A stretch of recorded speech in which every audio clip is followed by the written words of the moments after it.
مسلمانوں کو چاہیے کہ ہر مسلمان کو صحیح معنی میں توحید سکھائیں، لیکن سکھانے کے لیے پہلے سیکھنا پڑتا ہے۔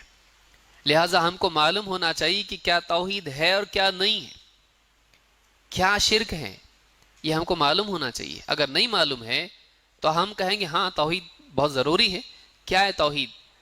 مولوی صاحب سے پوچھنا پڑے گا۔ فون لگا رہے ہیں، مولوی صاحب سو گئے، اٹھا بھی نہیں رہے فون، اکثر ایسا ہوتا ہے۔ تو توحید فرض کفایہ نہیں ہے، توحید فرض عین ہے۔ ہر انسان کے لیے توحید سیکھنا فرض ہے، من باب اولا ہر مسلمان مرد اور عورت کے لیے توحید سیکھنا فرض ہے۔ وہ قربانی کی طرح نہیں ہے، گھر کا ایک آدمی کر دے تو سب کی طرف سے ہو جاتی ہے، نہیں، بلکہ یہ سب کو معلوم ہونا چاہیے، ہر مسلمان کو اس کا علم ہونا چاہیے۔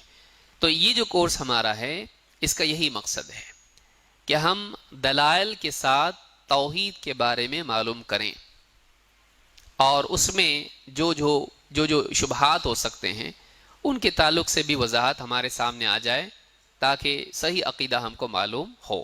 تو یہ ہمارا گویا کہ اس کورس کی اہمیت کے تعلق سے ایک مقدمہ ہے، اس کو یاد رکھیں کہ کسی مسلمان کو آپ کہیں ذرا توحید کے بارے میں سنو، وہ کہے کہ مجھ کو توحید کی کیا ضرورت ہے، آپ کو بتانے آنا چاہیے کیوں ضروری ہے۔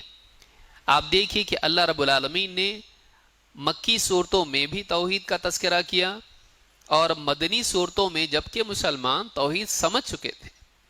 سب سے قرآن کی عظیم الشان آیت کون سی ہے؟ آیت الکرسی۔ آیت الکرسی، اس میں کس چیز کا بیان ہے؟ اللہ لا الہ الا ہو۔ تو سب سے عظیم آیت جو قرآن کریم کی ہے وہ بھی توحید سے متعلق ہے، جبکہ مدینہ میں مسلمانوں کی توحید پکی ہو چکی تھی، لیکن پھر بھی ان کو سکھایا جا رہا ہے اللہ کی توحید اور اس کے دلائل کے بارے میں۔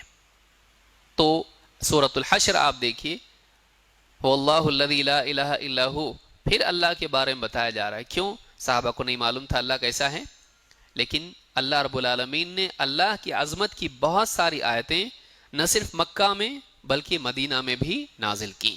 اس لیے ایک مسلمان کو اللہ کے بارے میں علم حاصل کرنا چاہیے۔ یہ اللہ کی معرفت میں نقص ہے جس کا نتیجہ شرک ہے۔ اللہ کی معرفت میں نقص کا نتیجہ کیا ہے؟ شرک اور معصیت۔ آدمی شرک کیوں کرتا ہے؟ اللہ کو پہچانا نہیں۔ آدمی شرک کیوں کرتا ہے؟ اللہ تعالیٰ کے بارے میں صحیح علم اس کو نہیں، اللہ کی عظمت کا علم اس کو نہیں۔ گناہ کیوں کرتا ہے؟ اللہ رب العالمین کی صحیح معرفت نہیں۔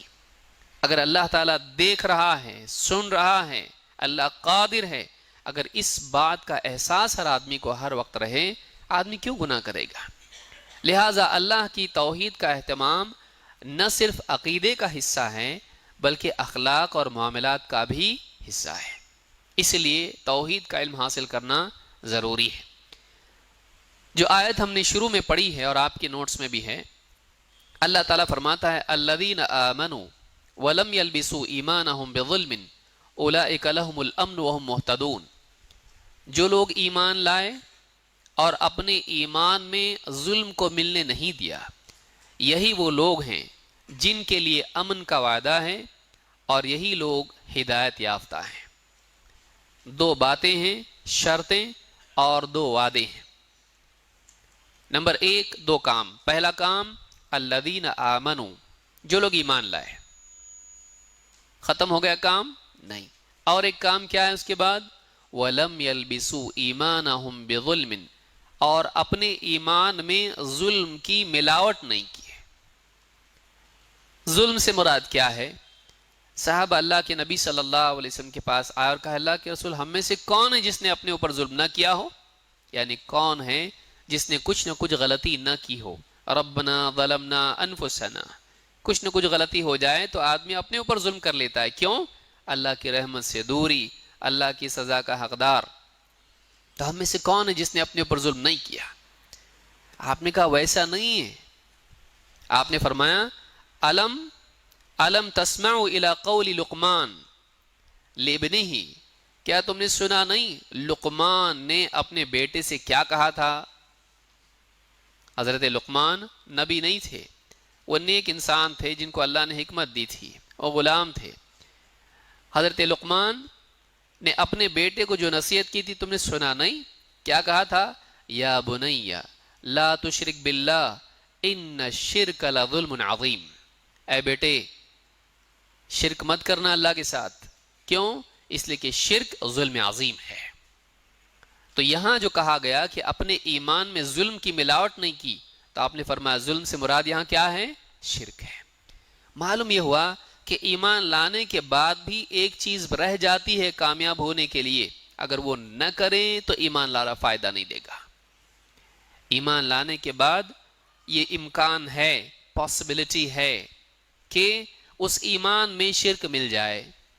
آپ نے پاک پانی لیا اور وضو کے لیے آپ بیٹھے ہی تھے کہ آپ کے بچے نے اس میں پیشاب کر دیا، آپ کہہ سکتے میں لیا تھا تب تو پاک تھا، آپ اس سے وضو کر سکتے؟ نہیں۔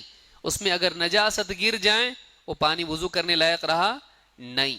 جب تک آپ وضو نہیں کرتے، آپ کا وضو نہیں ہو جاتا، تب تک کہ وہ پانی پاک رہنا ضروری ہے، چاہے آپ نے پاک پانی لیا ہو، لیکن اگر اس کے بعد نجاست گر جائیں ختم، اب وہ کام کا نہیں رہا۔ ایسے ہی اگر آپ کا ایمان ہے، آپ ایمان لے آئیں، لیکن اگر اس میں شرک مل جائے، شرک کی نجاست اس میں گر جائے، اب وہ ایمان خراب ہو جاتا ہے۔ جو لوگ ایمان لائے اور انہوں نے اپنے ایمان میں ظلم کو، شرک کو ملنے نہیں دیا، اولئک لہم الامن، دو وعدے ان کے لیے امن ہے، دنیا میں اللہ کے عذاب سے امن ہے، آخرت میں اللہ کے عذاب سے امن ہے۔ وہم مہتدون، اور یہ ہدایت یافتہ ہیں، دنیا میں یہ لوگ ہدایت پر ہیں اور آخرت میں ان کو جنت کا راستہ دکھایا جائے گا۔ دنیا میں صراط مستقیم پر ہیں، آخرت میں جنت کی طرف رہنمائی ان کو کی جائے گی، جہنم کی طرف نہیں، جنت کی طرف بھیجا جائے گا۔ تو یہ وعدے، دو وعدے، امن اور ہدایت، دو چیزیں جو اللہ نے بیان کی، کن کے لیے ہیں؟ جو لوگ ایمان لانے کے بعد شرک نہ کریں۔ معلوم ہوا کہ انسان کو چاہیے کہ وہ زندگی بھر شرک سے بچتا رہے۔